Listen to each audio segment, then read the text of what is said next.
अफगानिस्तान पर कब्जा जमाने के बाद तालिबान ने पहली बार प्रेस कॉन्फ्रेंस की और उसने महिलाओं से लेकर अंतर्राष्ट्रीय समुदायों की चिंताओं पर अपना पक्ष रखा।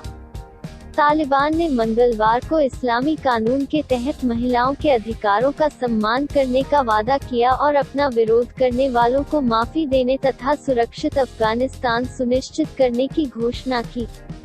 यह घोषणा विश्व के नेताओं और डरे हुए लोगों को यह दिखाने का प्रयास है कि तालिबान अब बदल गया है।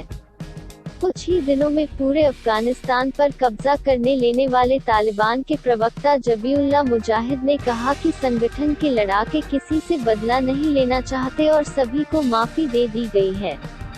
प्रवक्ता मुजाहिद ने मंगलवार को अपने पहले संवाददाता सम्मेलन में यह बात कही।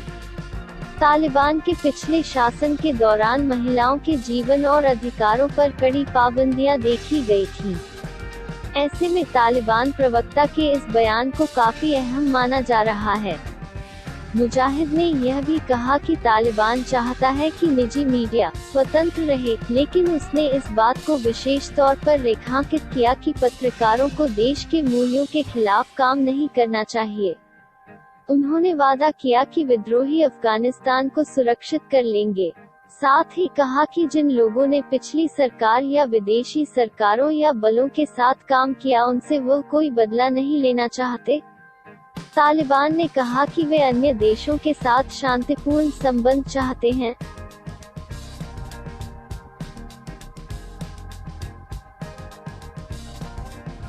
अपनी पहली प्रेस कॉन्फ्रेंस में तालिबानी प्रवक्ता ने कहा, हम विश्वास दिलाते हैं कि कोई भी उनके दरवाजे पर यह पूछने नहीं जाएगी कि उन्होंने मदद क्योंकि इससे पहले तालिबान के सांस्कृतिक आयोग के सदस्य इमानुल्लाह समनगनी ने ऐसा ही वादा करते हुए कहा था कि तालिबान बिना विवरण दिए माफी का विस्तार करेगा और सरकार में शामिल होने के लिए महिलाओं को प्रोत्साहित करेगा।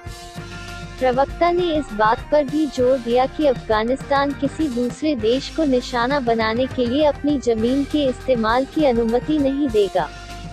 साल 2020 में अमेरिका के साथ हुए समझौते में तालिबान ने इसका वादा भी किया था। इस समझौते के बाद अफगानिस्तान से अमेरिकी सैनिकों की वापसी का रास्ता साफ हो गया था। अफगान नागरिकों को इस बात का डर है कि तालिबान के आने से देश में बर्बर शासन लौट आएगा, जैसा कि उसके पिछले शासन में देखा गया था। मुजाहिद ने अनेक अफगान लोगों और विदेशी नागरिकों की मुख्य चिंताओं को भी दूर करने की कोशिश की और कहा कि महिलाओं को इस्लामी कानून के तहत अधिकार प्रदान किए जाएंगे। वहीं तालिबान जबकि यह कह रहा है कि वह अपने दुश्मनों को निशाना नहीं बनाएगा, ऐसी खबरें भी हैं कि लड़ाकों के पास उन लोगों की सूची है जिन्होंने सरकार का सहयोग किया और उन्हें वो ढूंढ रहे हैं। इस बीच तालिबान के कब्जे के बाद जर्मनी ने अफगानिस्तान को दी जाने वाली विकास सहायता रोक दी है। आतंकवादी संगठन तालिबान ने कहा है कि अफगानिस्तान में भविष्य की सरकार के गठन के बारे में कतर की राजधानी दोहा में चर्चा चल रही है, जिसमें इसकी संरचना और नाम शामिल है तथा वे जल्द ही विस्तृत विवरण का खुलासा करेंगे।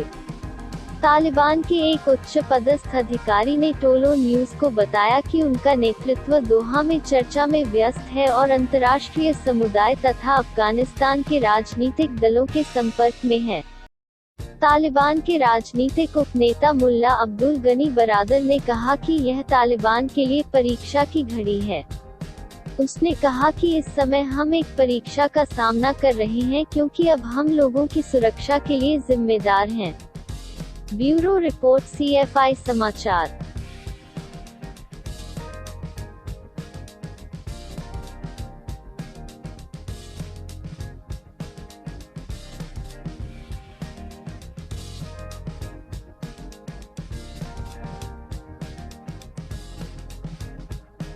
अफगानिस्तान पर तालिबान के कब्जे के बाद पलायन करने वाले लोगों को लेकर पड़ोसी देशों की चिंता बढ़ गई है।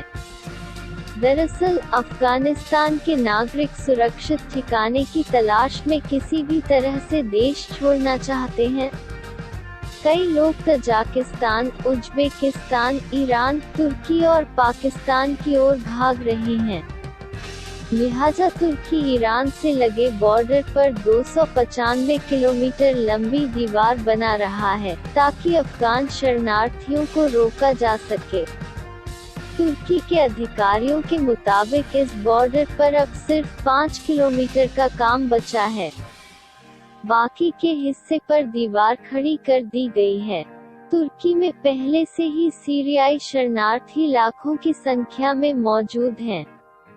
ऐसे में तुर्की नहीं चाहता कि उसके ऊपर शरणार्थियों का बोझ और बढ़े। तुर्की के रक्षा मंत्री हुलूसी अकार ने बताया, हम एक मॉड्यूलर वॉल बना रहे हैं। इसका एक बड़ा हिस्सा बनकर तैयार हो गया है। सीमावर्ती इलाकों में हमने सुरक्षा और बढ़ा दी है। एक रिपोर्ट के मुताबिक ईस्टर्न बॉर्डर से हर रोज 1000 अफगानी शरणार्थी तुर्की में प्रवेश कर रहे हैं। ब्यूरो रिपोर्ट CFI समाचार।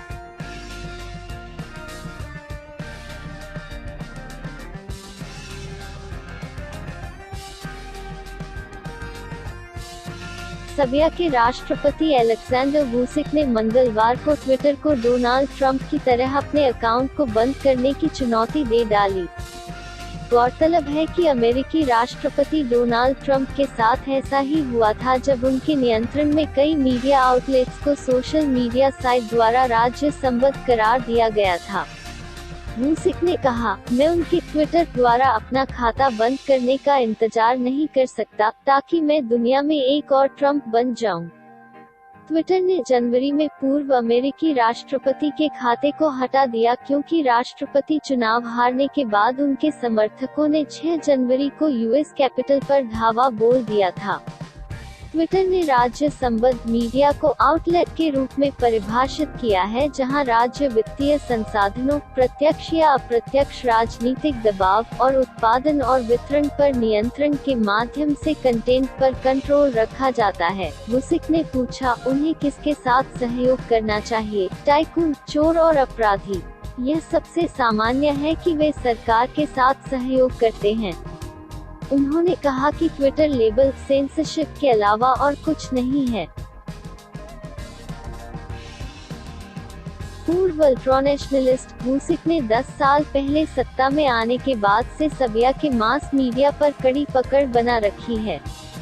स्टेट टीवी सहित सर्बिया के सरकार समर्थक आउटलेट सर्बिया में बची खुची स्वतंत्र मीडिया को खत्म करने में लगे रहते हैं और दावा करते हैं कि वे भ्रष्ट विपक्षी आंकड़ों या पश्चिमी दूतावासों द्वारा नियंत्रित हैं।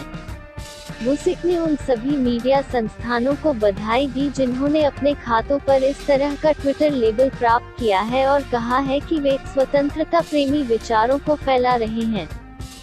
सर्बिया के अलावा ये लेबल अमेरिका, चीन, फ्रांस, रूस, जर्मनी, इटली, जापान, सऊदी अरब, स्पेन, तुर्की और संयुक्त अरब अमीरात सहित दुनिया भर के कई ट्विटर खातों पर भी दिखाई देते हैं। ब्यूरो रिपोर्ट CFI समाचार।